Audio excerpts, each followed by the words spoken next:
you so much for that. And now I'm joined by Devi here at the desk alongside Baby Bay. Devi, congratulations on the win.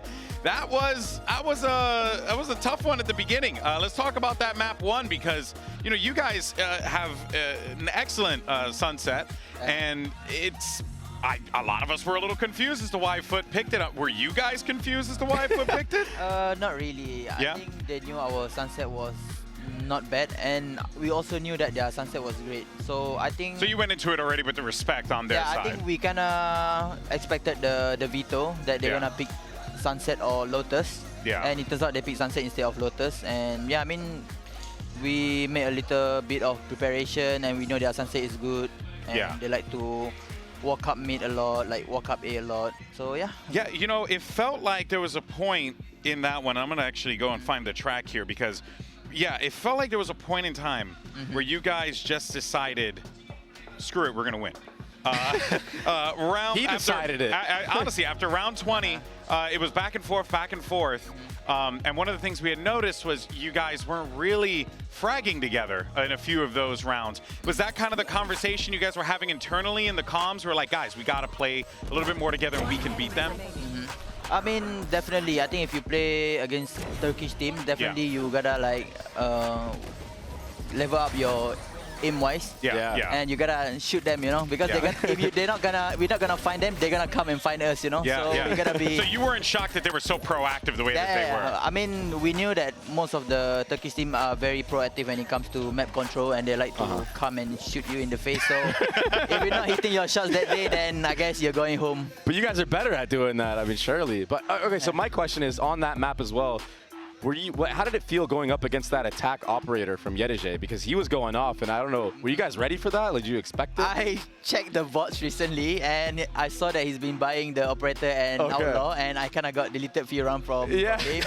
But yeah, I was expecting for him to buy the operator due to the bots that I watched recently. Yeah. Cool. All right, great. Well, something also I want to talk about was your composition choice there, right? A lot of times you end up seeing, the info gathering agents, right?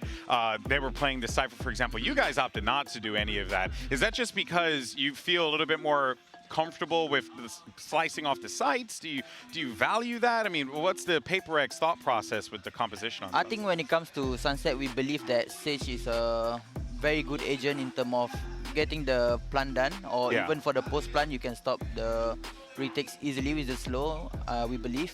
And in terms of Cypher, we don't really have great Cypher player other than Forsaken. So, Forsaken's got to do other things. I'm not the best when it comes to Cypher, so I guess let's run Sage. It's incredible how you guys you find ways to work within what you can do and what you want to do, and you still find success. So that's got to feel like a good thing. Yeah, I want to ask you about the bind composition, because normally when you guys play bind, it's some crazy, some crazy stuff. And this time around, you just go to like the default 100 Thieves composition, double initiator. Who was the one that brought that up, and why did you guys decide to go that route? We've been playing with the 100 Thief comp for a while, I believe, and before this we changed to something else. We tried to cook, but you were using the Yoru before. But I guess the Yoru is not it like at the moment. So we were like, okay guys, it's not working, and this is our last chance to show that we are deserved to be here. And let's go back to our default 100 Thief comps, and so far it's working in practice, and thankfully today is working out well. But you guys were playing aggressive with it too. I mean, 100 Thieves wasn't doing that. The way that you guys were moving with it. Yeah, we kind of tweak for little Rex gameplay a little bit. A little sprinkled little W gaming in there, I mean, it's insane the way that you guys are able to just use the double initiator to go aggressive, and you had some crazy moments in that last map on Viper. You ran through the TP and got a 3K. Do you remember that moment? And if you do, did you pre-fire CNED who had the operator? Like, I didn't even see him on your screen, dude. I would say that was kind of lucky shot from me. Because I saw that CNED was belong with the operator. I thought the second guy was the CNED, but it turns out it was the Brimstone. So the third kill was the tell was he has to be there. That's what I said. I was like, honestly, he probably just spammed because he figured that the operator was going to poke there, and honestly, hey, they paid off. It paid off, man. But you know what? I do have a bone to pick with you. One bone. All right. I need this confidence up.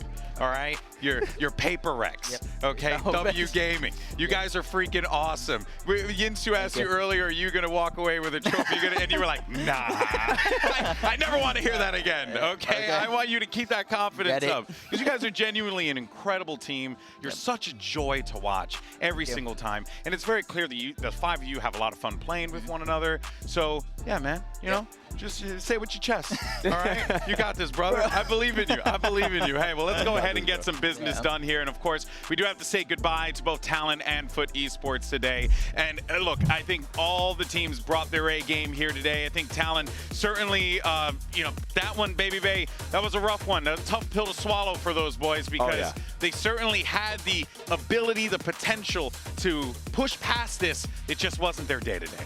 Yeah, and I would love to get your thoughts on it as well, because I feel like it's a team that has a lot of potential, and I heard that they're actually pretty good in scrims, and you have the opportunity to practice against Talon all year long. But now with the addition of PRX, just if you can foreshadow into next year, how do you think this roster is going to pan out if they stick together? I think they will do great. I think given that amount of time that they had before champions, I think it's too little to judge because we played them in practice and Primi is Primi. Yeah, he's nice. He's him. Yeah, he is kind of nice with it. So, unbelievable talent. Yeah, I guess just too short amount of time, and I think they will bounce back in Pacific next year. Yeah, no, for sure. And how was it going against FUT? You know, I mean, it's such a phenomenal squad, respectable Turkish roster. Any thoughts on those boys, you know? I mean, they have former champion as well. I mean, obviously, like, it's a very hard game for us, but hopefully they will bounce back for sure. Yeah. I know a lot of us are definitely looking forward to seeing what those teams could be doing in the future here. But now let's go ahead and see what's going on with our pick'ems powered by AWS and see what damage has been done today. So with that said, I mean, look, you guys were, you know, the favorite. That group was always going to be tough, though.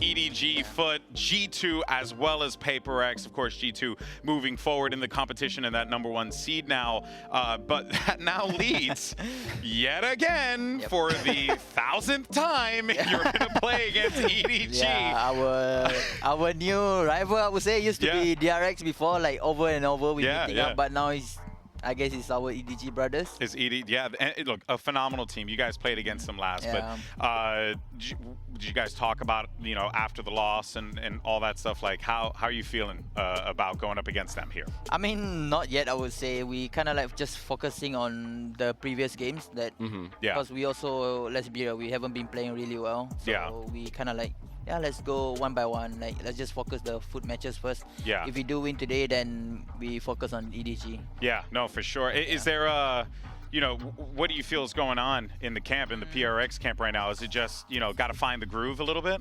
Yeah, I think if we can play like how we play today, I think definitely the PRX is slowly coming back. But coming to the match against DDG, I mean, they have new guy as well. And I heard that nobody is calling now, right? If I'm not I believe so, yeah. So I think maybe it's gonna be something new that we used to play them. I think before their roster, they used to just like to brawl you out, like just swap picking, kind of similar to how FUT is playing. So I would say we just have to go and watch the VODs and really see like, what's changing, you know, like what's making them like great now. I mean, technically they almost beat G2 as well. Yeah, it was close. That was a close game. Exactly. So, I mean, anything is possible here, but hey, I always will believe in PRX. You guys have always been an incredible squad to watch, and I have no doubt in my mind you and Coach Alex and the rest of the squad are going to be putting in that work in. Hopefully. I'm excited for the game nonetheless. But tomorrow, though, playoffs is going to be on the line, and we got, you know, you got to wake up a little bit early, get that Red Bull, get that coffee going. I don't know, just make sure you prep. It could be a long day, all right? It could be a long one. We got Gen.G going up against Sentinels, your Masters Madrid rematch, except this time they're not fighting for a trophy, they're fighting for survival. And then on the other side of that, you got Fnatic going up against Crew. Devi, you want to give us some predictions, some thoughts on that one? That first one is going to be a tough one. First one, I think, is a very tough choice to make. If I had to go right now, based on the performance and maybe some scripts. I don't know. Yeah. I think. Oh, he's leaking. He's leaking, buddy. What you got? I mean, nah. Just kidding. But if I had to choose one, I think I would go for Gen.G due to their like Shanghai consistency across the year. Yeah, it's Plus, crazy. you know, they did beat them as well, so you know this is going to be another rematch for sure. What about Fnatic Crew? I believe that Crew is a team that could always upset any team. Yeah. But I believe it's always going to be Fnatic this time. Yeah. Either way, it's going to be phenomenal matches across the board. Divide, my brother, I want to thank you so much for joining us, man. Once again, absolutely, bro. Always a pleasure to talk with you. Of course, you'll be seeing PRX take on EDG for that last spot in the group, and whether or not they can make it through, I mean, hey, anything is possible. It's Champion Seoul, baby. What an event it has been. What a day it has been. But that's going to do it for us here today. Make sure you join us tomorrow, same time, same place.